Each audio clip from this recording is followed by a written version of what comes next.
வரச்சொல். வாருங்கள். வணக்கம் அரசியே, நான் தான் நிரல்யா.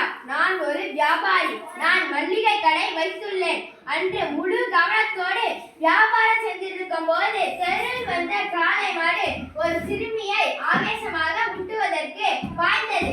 நான் உடனே அந்த சிறுமியை போய் காப்பாத்தினேன். இத்தனைக்கு அவங்க வீட்டுக்கும் எங்க வீட்டுக்கும் நிலத்தகராறு இருந்தோம். நான் சிறுமியை காப்பாத்தினேன்.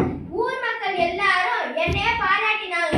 அதனால அந்த பொற்கிளியை எனக்கு தான் பரிசா அளிக்கணும். நன்றி. வாருங்கள். வணக்கம் அரசியே, நான் தான் நம்பியிருந்தேன். நான் கவிஞன்.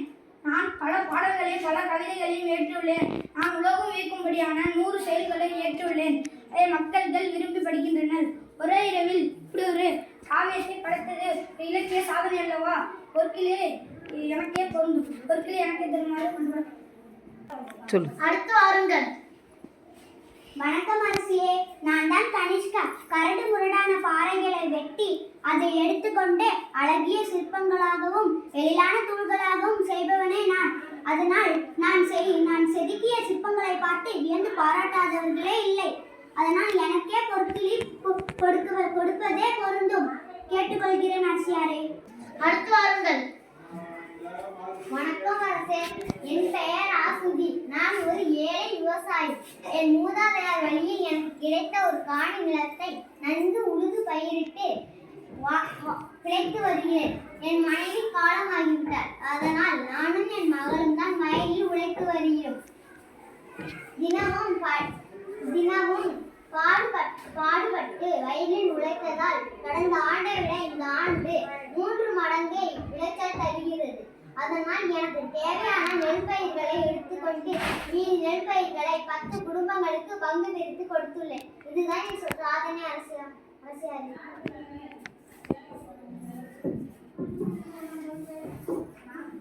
தற்போது அரசின் தீர்ப்பை தெரிவிப்பார்கள்.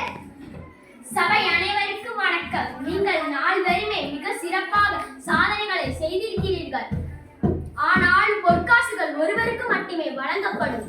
இந்த நால்வரில் மிக சிறப்பாக சாதனை புரிந்தவர் விவசாயி பொன்னுச்சாமி தான். ஏனென்றால் அவர் ஒரு காணி நிலத்தில் அதிக விளைச்சல் செய்து பயிரிட்டு